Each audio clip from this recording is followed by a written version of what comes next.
Hello. Welcome to another episode of the Writing Expensive Words podcast, also live on YouTube under Kristen Spencer's YouTube channel.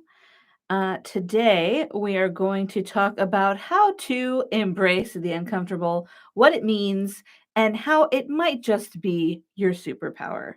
So, whenever you learn something new or try something really difficult, you're putting yourself in a position where you are likely to feel uncomfortable. My computer is trying to restart. So I'm like, no, don't do that. I'm live streaming, don't you know? But if you're willing to take that risk and to embrace the come fast, go fast nature of what uncomfortable is, then that is going to set you apart from everyone else. So I wanted to talk about this because I was going through Susie Moore's Slay Your Confidence.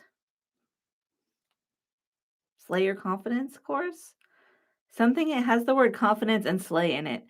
But why would you want to slay your confidence? That has to be wrong. I'll have to figure out what the title of that course is. But I was going through it, and she was saying that the thing about being willing to be uncomfortable is that not a lot of people are willing to do it. And if you remember that feeling ashamed or feeling uncomfortable or feeling sad or feeling disappointed in yourself, all of those things are momentary and they're feelings and they go away eventually. As long as you don't sit there and like pick at them and think about them all the time, right? So if you are willing to be uncomfortable, you're automatically going to jump ahead of a ton of different people who refuse to be uncomfortable. And I thought that's such a really important lesson for life. But you know what else it's important for is writing, because writing as a career, writing as a hobby, writing at all ever is basically one long path of uncomfortable moments until you get to the spot where you're like, oh, now I know how to do this. Now I know how to do that. I can take this. And even then, there's going to be uncomfortable moments. A few episodes ago, we talked about how to deal with reviews. And what are reviews? Reviews are high highs and low lows, right? There are potential awful moments, uncomfortable moments every time you go to look at what a new review says, which is why I don't do that anymore. So we need to think about what what's the benefit and what uncomfortable moments are we looking at when we're writing. And as you know, this podcast is about writing expensive words, which means not only are we making ourselves uncomfortable with the general idea of writing, but we're making ourselves uncomfortable uh, all the time. Because we're pushing ourselves to use words that mean something to us. And that is uncomfortable. And we've talked about emotional stamina and how do you have that when you're writing expensive words on this show before. But I want to talk about what it means to be able to embrace that uncomfortable feeling, to work through it, to move past it, and how that's going to make your writing so much better, and how it's going to keep you from quitting writing if writing is what you love. Which, if you're listening to the show, I assume that writing is what you love. Okay, so in general, not many people are willing to feel uncomfortable, which is something that happens to writers all the time. And I want to think about the different steps of feeling uncomfortable in writing. The first step is like getting past the blank page, right? That's what every writer talks about, the dreaded blank page. And for me, I don't dread the blank page because by the time I get to where I can sit and write that page, I already have a super streamlined system that I've filled out all these different things that tell me exactly what it is I'm going to write now. So I don't have to be afraid of the front of the dreaded blank page. But when I first started writing, I definitely was. I didn't have all these systems that I created over the last 10 years in order to face that blank page. And so I had to be willing to be uncomfortable. And that's what you do too. Unless, of course, you want my systems, which you can go to literarysymmetry.com/free and get the worksheets that I still use on every project that I write. So, because I just want to help you. But even then, you're going to fill out the worksheets, you're going to have all these ideas, and you're going to say, okay, now I need to channel these into some kind of coherent story. And so when you first start writing, you do your best, you put your awesome words out there, and then you read them a month later and you're like, oh no, they're not that good. And you start to feel uncomfortable. And then you have to show them to someone else because that's really the only way to get better, right? Is either to go to a writing group, get critiqued, or to work with an editor. Or if you want a shortcut, you can go to literarysymmetry.com/story filters. And that's going to take you through where you can get my Write This Way class, which is I made it because I hated all that. I hated critiquing. I hated like not knowing what I was doing right and what I was doing wrong.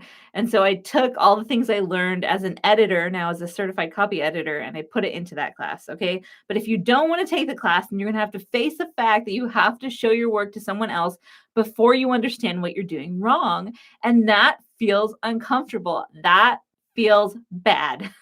Because it's like you're exposing yourself. You're like, here are these things I made. They're from my heart. And it was hard to put them here. And now I'm going to let you tell me why they're all wrong. But that's the way that traditionally writing is taught, right? I'm trying to change that. But for now, that's the way it is. And so you have to face the fact that you're going to be uncomfortable when you start. You're going to be uncomfortable when you show someone else, when you reread it yourself. You're going to be uncomfortable when you finally get your work finished, even when it's edited and you've worked with the editor, which also feels uncomfortable at first because you're paying someone to tell you what's wrong with your book. And even though they're helping you, that still stings a little bit. But one of my clients that I've been working with for a while now, I was talking to her about it and I was like, I'm so proud of you, for getting through this process. And, you didn't even seem that upset when I was like, because I gave her so many corrections, but she needed it, right? And she knew she needed it. And she's like, I had my days where I was mad at you. But she's like, I had to ask myself, do I trust this person that they know what's best for my story?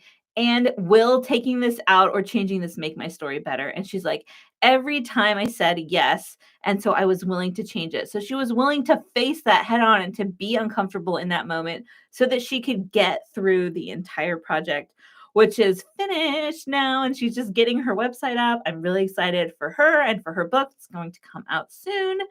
And I'm trying to help her just do like a soft launch because it's the first book in a series.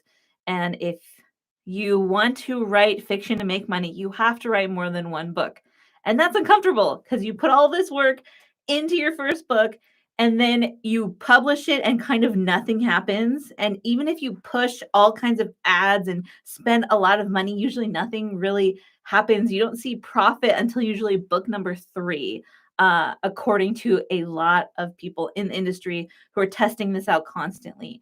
And so it's like a delayed, like it's this like long, uncomfortable thing where you're like, okay, I came up with the story idea. That was hard. I wrote the book. That was hard too. Then I gave it to someone else who helped me like mangle it into the better existence that it could have had. And that also is uncomfortable. And I have to publish it and not have a ton of people buy it. That's uncomfortable.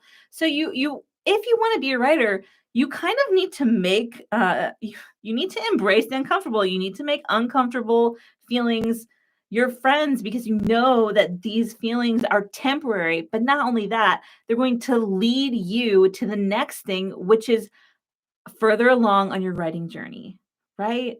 So it's one of those things where if you want to be a writer, you just kind of have to get into this mode where you're like, I know that this feeling, this yucky, horrible thing I feel that makes my chest hurt or makes me sweat or makes me want to cry is not going to last forever.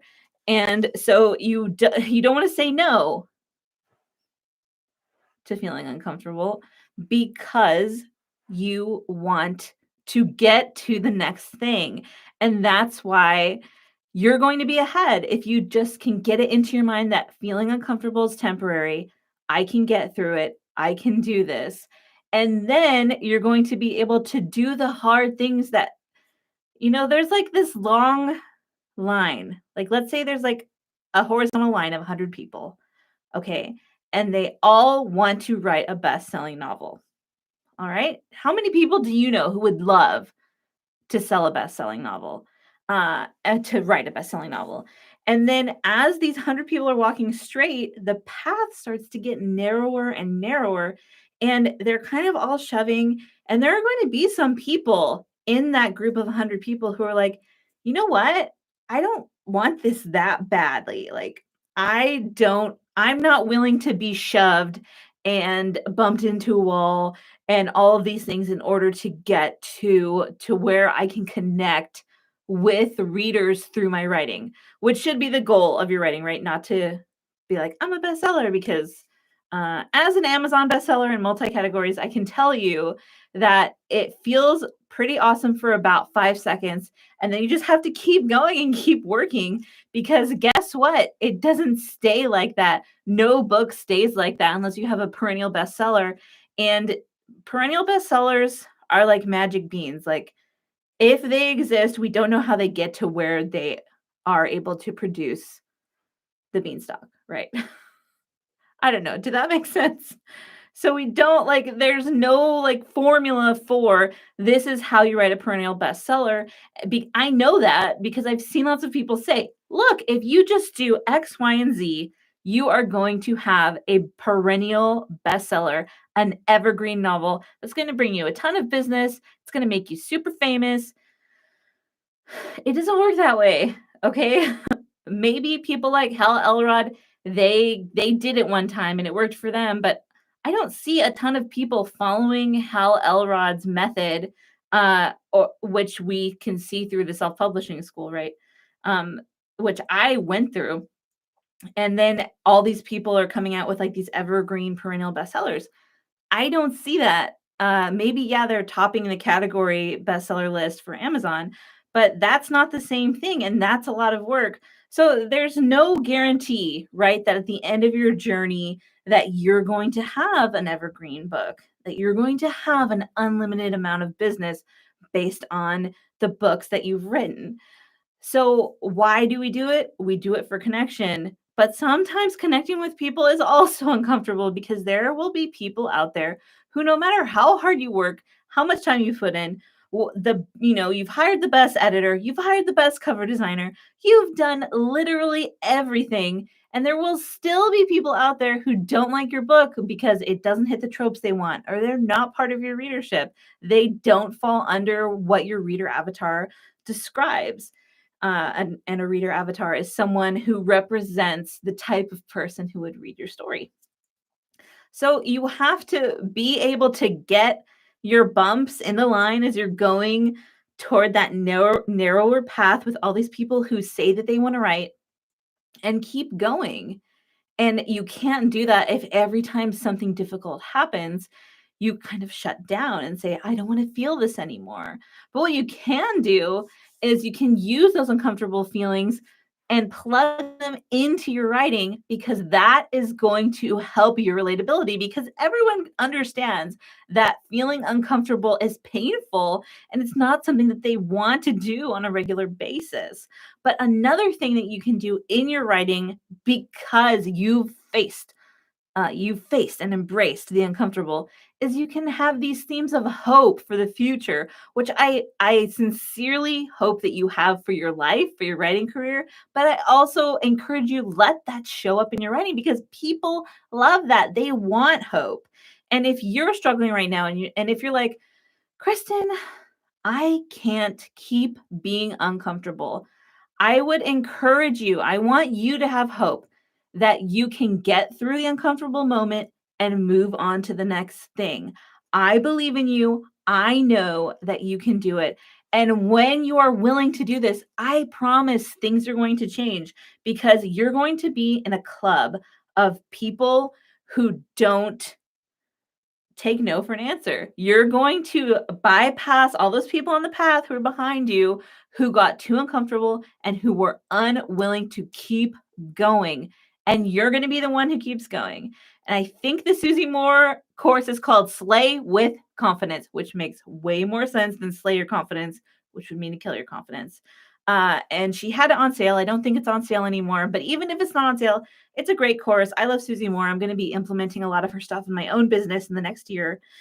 And I hope that this uh, episode has encouraged you to keep going, to realize that feelings are only temporary. And you know what you have at the end of this long stream of uncomfortable feelings when you're writing your first book and you're writing your first series? You have something tangible. You have a story. And storytelling has the potential to change the world. It is never too late to write the story of your heart. I hope you have a happy writing week this week, and I will talk to you later. Happy writing.